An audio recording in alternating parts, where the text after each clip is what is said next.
Assalamualaikum warahmatullahi wabarakatuh. Jumpa lagi dengan saya Ahmad Sulaiman. Pada pertemuan kali ini, selamat malam untuk kita semua. Semoga bahagia ya.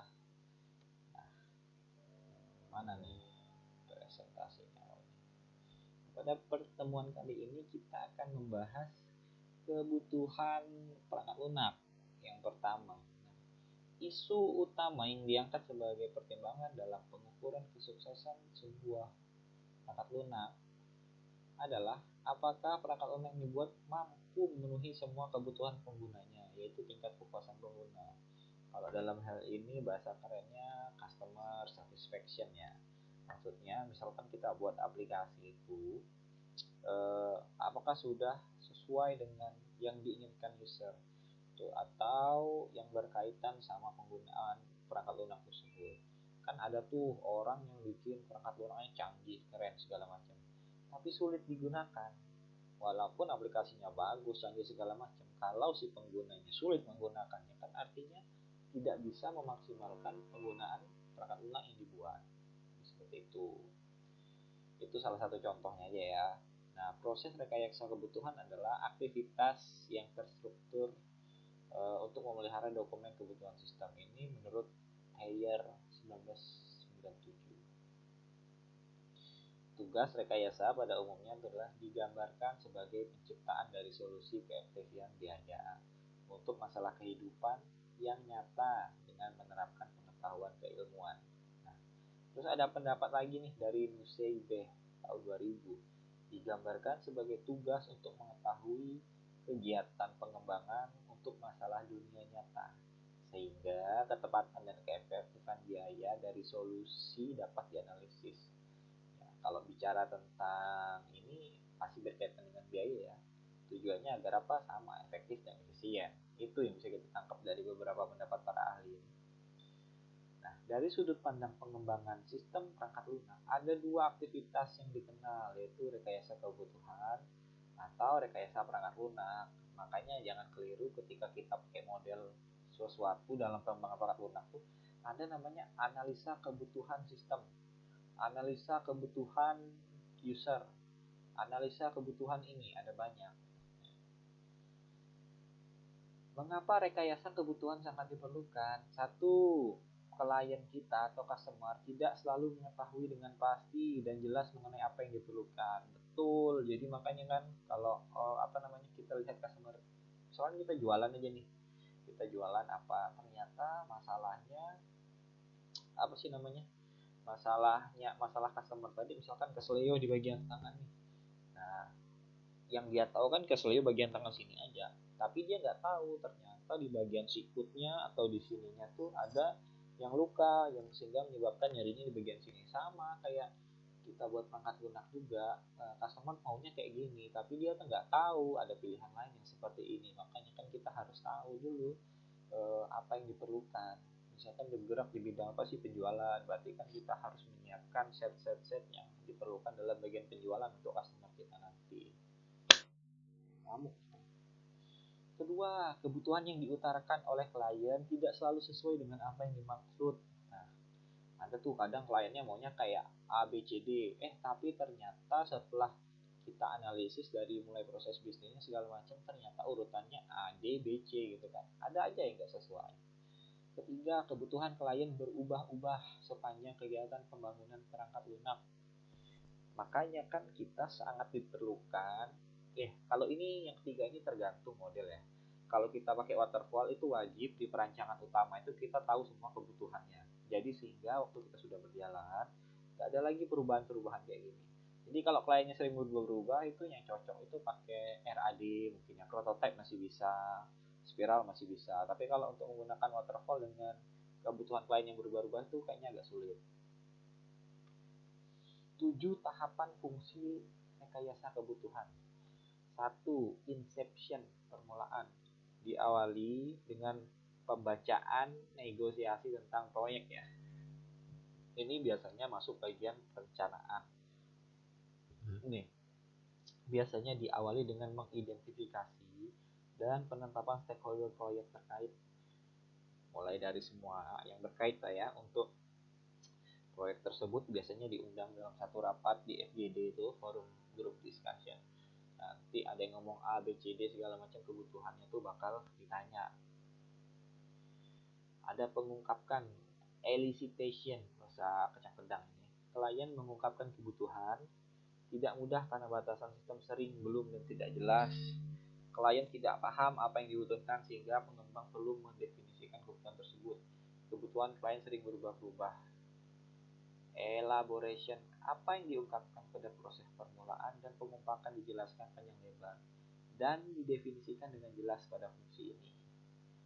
Nah, fokus pada fungsi ini pada pemodelan fungsi fitur yang akan diangkat dan ada batasan-batasannya dalam perangkat lunak. Ini ada negosiasi, merupakan fungsi aktivitas negosiasi apa terjadi kepentingan merupakan fungsi aktivitas negosiasi apabila terjadi konflik kepentingan. Biasanya disebabkan perbedaan kebutuhan antar stakeholder. Misalnya kita mau bikin sistem aplikasi atau sistem informasi sekolah ini, kan itu nanti ada bagian BA TU-nya, bagian kemahasiswaannya, bagian pengajarannya. Mereka kan punya kebutuhan masing-masing nih. Untuk menyatukan mereka semua itu pasti berbeda-beda. Ada yang tidak setuju dengan kemahasiswaan karena dapat memberatkan tugas TU, misalnya seperti itu kurang lebih. Berikutnya spesifikasi, merupakan hasil dari identifikasi kebutuhan pada aktivitas sebelumnya. Hal itu dapat berupa dokumen, grafik, matematika, prototipe atau apa yang bisa menjelaskan atau menggambarkan serta merepresentasikan hasil dari identifikasi kebutuhan yang sebelumnya itu. Makanya kan kalau orang-orang rapat itu mereka males baca angka, lihat grafik, oh grafiknya bulan ini, tahun ini, laporan ini, naik, bagus berarti. Kalau grafiknya turun berarti ada yang harus diperbaiki. Validasi, menguji kualitas dari spesifikasi untuk memastikan kebutuhan yang dinyatakan dan dapat diterima agar nanti sepaham antara stakeholder maupun pengembangnya. Terakhir ini ada manajemen pengelolaan, dilakukan dengan mengidentifikasi, mengontrol, dan mengikuti perkembangan kebutuhan perangkat lunak yang dikerjakan selama proyek dan perubahan-perubahan yang terjadi. Biasanya ada formulirnya ya. Aktivitas di dalam siklus hidup sistem. Nah, ini ya yang harus kita perhatikan dalam siklus hidup sistem itu. Yang pertama, jangan lupa kita tuh harus mengidentifikasi stakeholder. Nah, saya ulangi lagi, stakeholder itu apa sih? Semua pihak yang terkait dalam pembangunan sistem. Nah, itu namanya stakeholder. Kedua, mendapatkan pemahaman kebutuhan dan harapan dari pelanggan. Itu ada 10 ya. Bisa kita itu dari identifikasi stakeholder sampai melacak kebutuhan. Ini penjelasannya dari 10 tadi.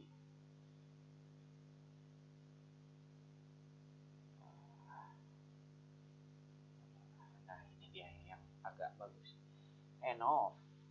Aktivitas kebutuhan dalam siklus hidup sistem. Nah, ini ada contohnya nih. Jika persentase rata-rata investasi oleh industri itu 2-3% dari total biaya proyek. Nah, menurut NASA, pada siklus hidup penuhnya itu kebutuhan akan meningkat sampai dengan 80-200%. Sedangkan proyek yang menginvestasikan proses kebutuhan 8-14% dari total biaya proyek akan mengalami peningkatan proses kebutuhan sebesar 0-50%. Nah, itu ya. Jadi makin besar investasinya pada proses kebutuhan, nanti proses kebutuhannya juga akan mengalami penurunan. Kalau dia 2-3% itu proses kebutuhannya meningkat tuh sampai 80-200%. Sedangkan kalau investasi proses kebutuhannya 8-12%, nanti peningkatan proses kebutuhannya menurun 0-50%. Contoh, SanDisk Group mengadakan sebuah studi industri, 15% dari proyek sama sekali gagal di tahun 2002 dan 51% lain sudah usang. Anggaran berlebihan ataupun anggaran kurang dengan kemampuan yang dikurangi. 45% dari 54% fitur yang digambarkan proyek. Nah, ini sebenarnya harus ada angka ya. Kalau kita bicara persentase kayak gini agak kurang dapat contoh pastinya. kita skip aja itu, karena apa ya, untuk analoginya susah kalau nggak ada angka yang pastinya, kita cuma berandai-andai dengan persentase itu. Ini udah biasa, sudah nggak perlu, saya rasa nggak perlu lagi. Ini cuma penjelasan dari itu aja. Nah, ini peran yang kadang kita susah gitu kan. Nah, pertama tuh ada project manager. Project manager ini dia yang mengapalai sebuah project ya. Dia tidak bertugas langsung, tapi dia itu memahami seluruh prosesnya. Makanya dia menjadi project manager karena dia bisa memanage semuanya ya. Mulai dari jadwal, programmer ABCD segala macam dia tuh bisa. Walaupun tidak jago, tidak paham, tapi dia tuh paham konsepnya. Project manager dalam hal meningkatkan kesuksesan nilai proyek hanya dipusatkan pada aktivitas harian dan tidak mampu untuk menunjuk dasar kebutuhan manusia jangka panjang. Nah, pekerjaan ini memerlukan penggabungan dari keahlian teknis sempurna, pengetahuan tentang domain. Nah, maksud project manager ini dia orang yang paham segalanya, tapi bukan dia expert di bidang itu. Misalkan project manajernya seorang programmer, enggak. Project manajernya itu paham tentang program, tapi tidak expert. Kalau bagian program ada tim program. Kalau bagian domain ada tim domain, komunikasinya dia yang koordinasikan semua itu. Saya rasa cukup sampai di situ ya untuk bagian ininya, biar biasa kalian baca. Jadi agar nanti apa sih namanya, eh, apa ada terjadi pembicaraan dua arah gitu kan. Jadi biar rame juga classroomnya. Sekian dari saya. Assalamualaikum warahmatullahi wabarakatuh. Selamat malam, jangan lupa bahagia.